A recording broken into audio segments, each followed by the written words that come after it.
Hey, it was good seeing you today.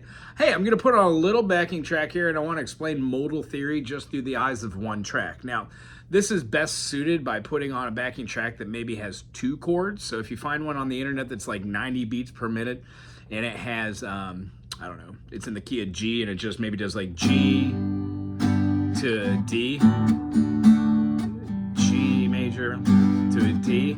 That's a great way to look at it. You could also look at it like 12-bar blues. E major, A major, and B major work quite well. So when you're playing E major, you would have E, F sharp, G sharp, A, B, C sharp, D sharp, and E. That scale, when we move that, becomes one of our other scales. The concept behind that is if you play it with this phrasing, you could have E to F to E to F sharp to G, right? Well, that utilizes our 2 and 4 finger and is contained below here. That scale is the same as what we learned as being our C. That is our third finger scaling position. If you go here and you play the same thing in E, you will find that this finger here, when it goes down to our E major, allows us to play that note first. So we would have an E, F sharp, G sharp, A, B, C sharp, and then we're not going to double back to go to the D sharp. We would extend our finger out here to get the D sharp and then play here for the E, thusly giving you a large stretch. Next week, what we're going to talk about is after you noodle around with a couple of these modes, you'll find out that the feeling of a fret, and a fret, when you skip 2 frets in between, is a shape. In a major scale, we do those. So through the eyes of C, we would have G, A, B, C, D, E. All the notes you play, 3rd fret, 5th fret, 6th fret, 3rd fret, 5th fret, 7th fret, 3rd fret, 5th fret, 7th fret. And then when you move one finger up for the 4th fret and resolution for the half there, you're exhibiting a 1, 2, 3, 4, 5, 6, 7, and 1. Well, when we skip to Mixolydian, we are quite literally moving that down to here, which means the shape that you're just going to start remembering is this. 3, 5, 7, 3, 5, 7, 3, 5. That is G Mixolydian. So when playing in a backing track, which might be like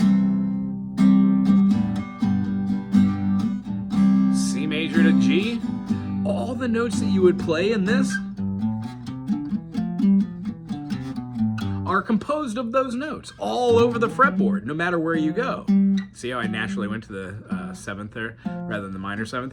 We can play it this way: G, A, B, C, D, E, and then F, and then G. Keep going with that. G, A, B, C, or open B, C, D, E, F, G, A, B, C, and then you can work it up on your E. The reason why we learn how to play it here, here, and here is so we don't do individual notes to work up. Unless you're playing heavy metal, where you're playing primarily on the E and the B for different types of movements, and then layering on different chords, I would stick with this explanation.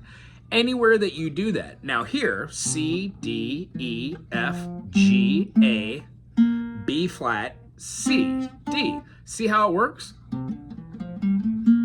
Well, that's C dominant, C7. So what I'd like you to do this week is try to work on Mixolydian. The other one to work on would be a little weirder. It's just going to be your Lydian. Now let's explain it through the eyes of C. Here we go. C major, D minor, E minor, F major, G major, A minor, B diminished, and then back to C. Well, what is the 4th note? C, D, E, F. C, D, E, F, G, A, B, C, C, D, E, F, G, A, B, C, C, D, E, F, G, A, B, C. All 3 ways to play those shapes. Now we're going to change that 4th, C, D, E, F, to an F sharp. When we do that, we're playing C Lydian, C, D, E, F, G.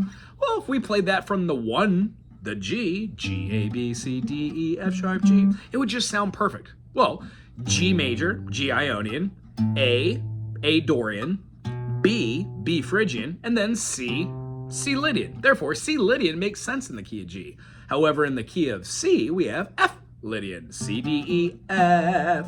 So if you continue a C major scale from here and play, let's go to lower, F, G, A, B, C, D, E, F, G, A, B, C, D, E, F, G, all the way up till we get to the high point. Notice we didn't play the B flat, which would have been in the key of F Ionian. F, G, A, B flat. Do, re, mi, fa, sol, la, ti, do. No, no, no, no, no, no, no, no. 1, 2, 3, 4. But when we play a sharp 4, 1, 2, 3, 4. Sounds out of place for F major. Yeah, but for C major? C major to B flat.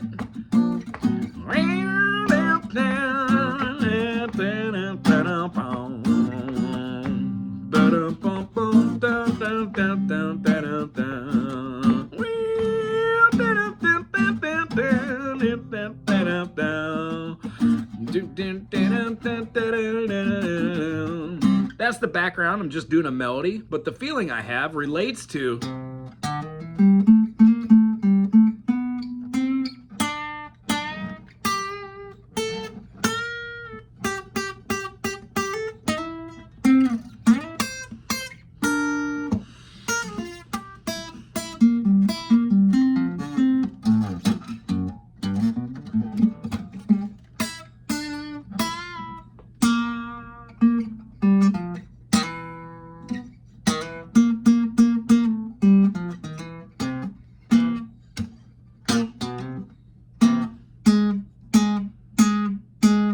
is not inside the groove, so either stay on it and build a melody or progression off of that, which everybody in the band knows how to play it, or hold on it to make it awkward and use maybe a walk-up.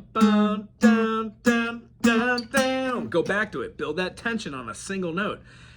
As I was trying to say is, once you get the C, D, E, F sharp, C, D, E, F, G, A, B, C for C major, and then you pick any note to play from. Let's say you started from G. G, A, B, C, D, E, F, G. While playing over C major and B flat, of course, you could use C major. C, D, E, F, G, A, B, C. When you go to B flat, by all means. B flat, C, D, E flat, F, G. You could either use A to B, which is B flat major, or you could use A flat, and that would be your Mixolydian type shape. All those stretching. Now, we're going to go over this in detail and draw the shapes out on the board, but by namesake, we should be able to play C major and B flat using C, D, E, F, G, A, B, C over the top of C. We could also use, if you're playing C to B flat, you could start on the 2 and play D, E, F, G, A, B, C, D. Now, going every single note in a 7-note scale, yeah, it becomes boring and pedantic, but that's not how we play. We practice it different ways. So if the groove that I wanted to do exhibited 2 types of ideas, C to B flat, C to B flat. The first time I take a little lead, I'm going to use the root.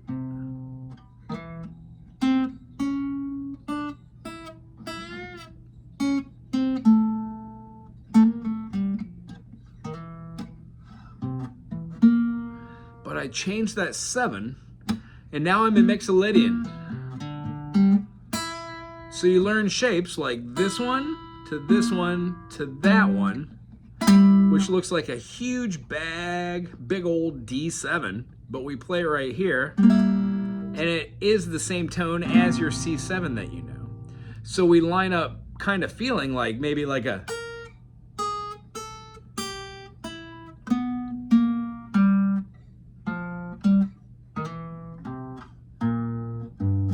and we complete one concept through the eyes of just that mode. If we get to a point where we're able to mimic vocally what we're doing on our fretboard, wow, the sky's the limit that way. That's why I was suggesting, get used to your notes and where they are on the fretboard. So if you can hear,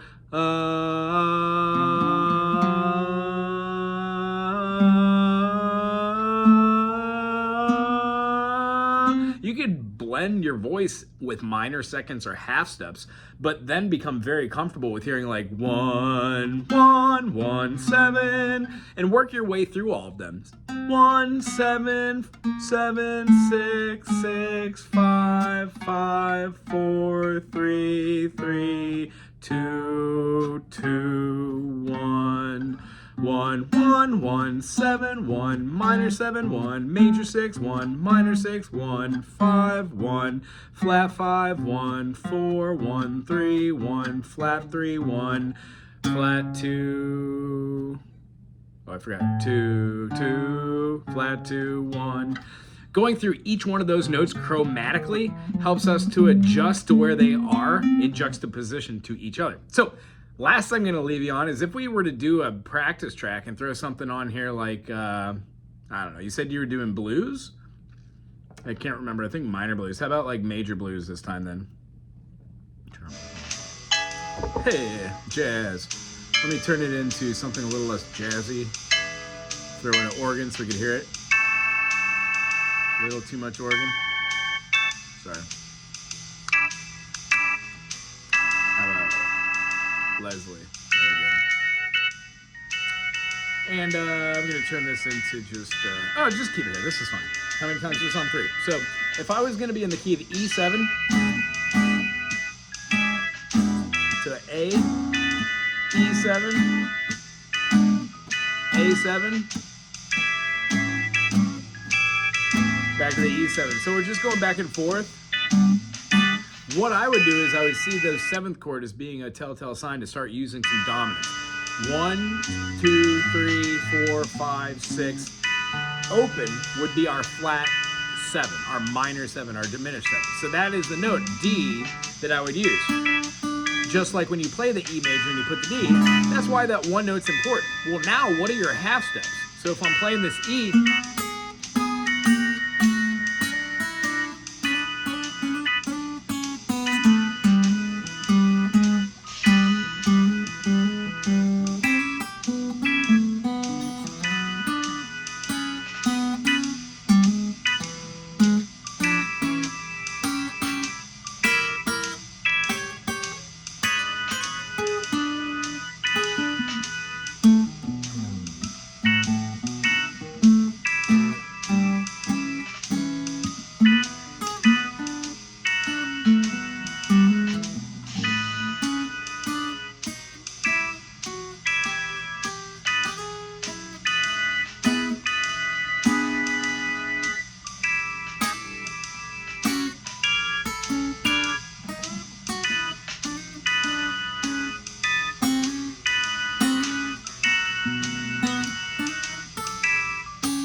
so I'd throw on that backing track, I would jam out using the A major, and then I would get rid of that first fret note for the E and the A. Well, what is Mixolydian? What is our feeling? Open 2, 4, open 2, 4, open 2, 4. In A, open 2, 4, open 2, 4, open 2, 4. It keeps going like that. So that's why a lot of blues is in E blues. For guitar players, just playing with a slide or playing over the top of it.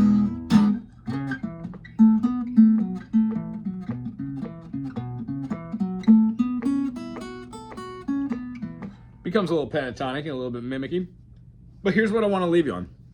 When you go to play, you actually play the things you practice. So the practice part of this is E major, E7, A major, A7. Do, re, mi, fa, sol, la, ti, do. Do, re, mi, fa, sol, la, ti, or ta, do. And then when we do A major, do, re, mi, fa, sol, la, ti, do. Do, re, mi, fa, sol, la, ta, do. Influence that flat 7. Now find out where your minor seconds are. In E, it was from G sharp to A. So that's where you're going to be playing most of your groove. And because going from 4th fret to open is weird, maybe turn it around. View this as being part of now your next quadrant, not down here, but here. We'd have our G sharp, A, B, C sharp, D sharp, E, F sharp, G sharp. We'd have our A sharp, right? We could keep going on about these and how to change modes, but when you add like a note that's not there, like that A sharp in the key of E, you would be playing key of B. Well, that's the whole explanation that I was talking about in the beginning of this video. We would go to the key of B and go, cool, B, C sharp, D sharp, E, E, F sharp, G sharp. The next note it would have would be that G sharp to A. So even if you were to play into B right there, that A, these notes would sound great, right? Just the same as our C sharp or the D sharp to E rather. Then again, our C sharp would also sound great to a D sharp. As we were talking about today, the last thing I wanted to point out, just so you have it in video form, go through a backing track, let's say like, take the A train. I never have everything lined up. There we go. It's in the key of C, so if we were doing this, that organ's getting annoying now. Here, let's put the piano on. So this is in C. If I was going to solo at the top, I know this is C major, so D major, D minor, G, C. When it goes through the head, the A section, that's what I would work on. So I'd play that over and over and over again. C major.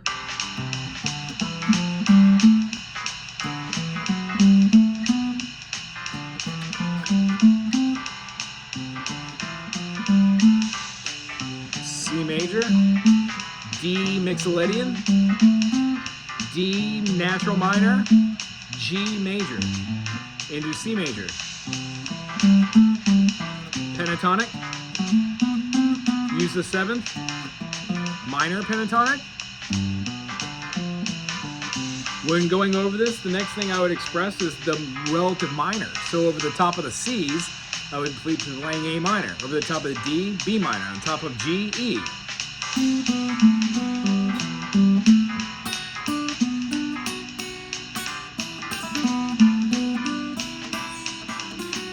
And then I add in half steps. Where my half steps are, is that's what I play with. So I alternate between the mode function, the tonified idea. C would be C. I'm gonna slow this down so you can see it in real time. It's gonna do the D7, sharp 11. This one's going to D minor 7, to a G7, to a C6. Includes the A there for the 6.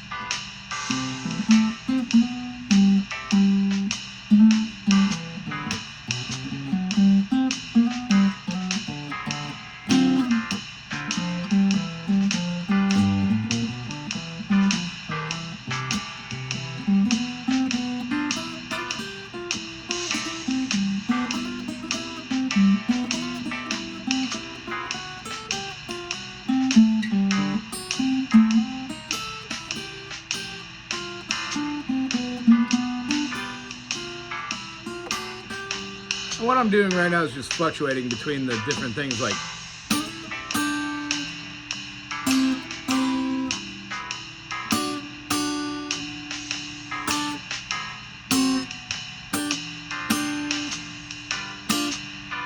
two note harmonies at the same time.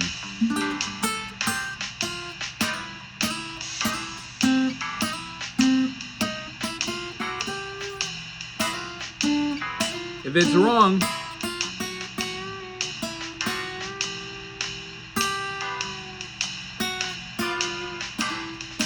try it again the next time and move through it. That was the wrong note.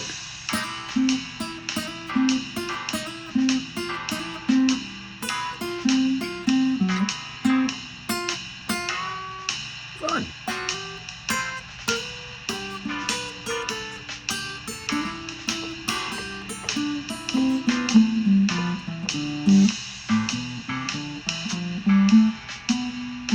That was called B Locrian. Here's A Aeolian. Here is G Mixolydian. Back into C, C7. I'm going to use G Mixolydian. You can use F sharp Locrian. You can use F Lydian. Using that B back in. C major, here's moving to a different quadrant. Doing the same thing with A minor. Here comes a B minor.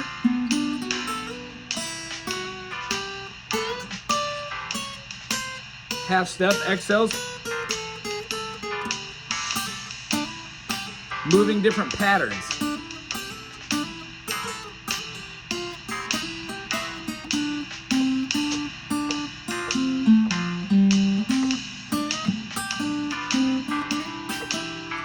after a while, you start to put the chords in there too. You'd put like a C6. Do a little melody behind it. D7 with an 11. Here comes our D minor 7.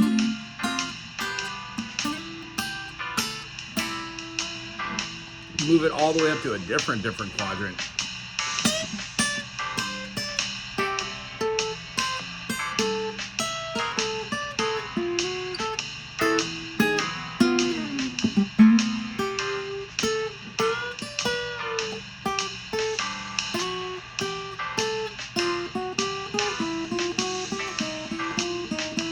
See how I hit the wrong note, but then I continued that phrasing, found something I had already established as being a quick melody, and then jump back into that. I know that's a lot of words and a lot of things. Most people don't think that's what they're doing over something while they're doing it. However, if you know the complexity of what you're doing, from going from just a C6 down, boom, bow, down to a D7, to a D minor 7, down, down, to a G7, back to that C6. There's a quick turnaround, D minor, G7. Then the whole thing repeats. If you could do that with your first fingering groups, like I was doing here, and then switch to these fingers, so, sorry, your C6, your D dominant 7, your D minor, if you get to just your D minor 7 here, great, and then your G7. Notice how my first finger is not there. When doing that same thing way up here, which would, if you're wanting to play this shape up there, can't you move that to right here and have that same C chord? Cool. How do you make it a 6? 1, 2, 3, 4, 5, 6. Oh, sorry. 1, 2, 3, 4, 5, 6. If you were to play that same G chord like this and lay down your finger, you now have the note and the chords that you were playing down here. You're just using it at a different place on the fretboard, but your functionality changes depending on what your shape is. So this week, tool around with the Mixolydian, 1, 2, 3, 4, 5, 6, flat 7, 1. Tool around with knowing where the Lydian is, 1, 2, 3, sharp 4. And remember, whatever key you're in, you need to go to the fourth of that key and play that scale. And then that will give you your Lydian mode. So if the jam was in this key of C, we would go C, D, E, F. F major, when we play it with a B natural, F, G, A, B, becomes F Lydian, which feels the exact same as C major. And what we're going to be doing next week is talking about points and like just looking for different patterns which arise on the fretboard as a result of just seeing the patterns everywhere. Those patterns change for modes, and then that is the way we practice. We don't just go 1, 2, 3, 4, 5, 6, flat 7, 1. We try and play like 1, 5, 3, 4, then slide into 3 again from a flat 3. If you practice that in every key, you come up with melody lines, and then those are the melody lines that you play while improvising. Slow, albeit at the beginning, but then they become faster. They become concepts. All right, it was very good seeing you. Aloha.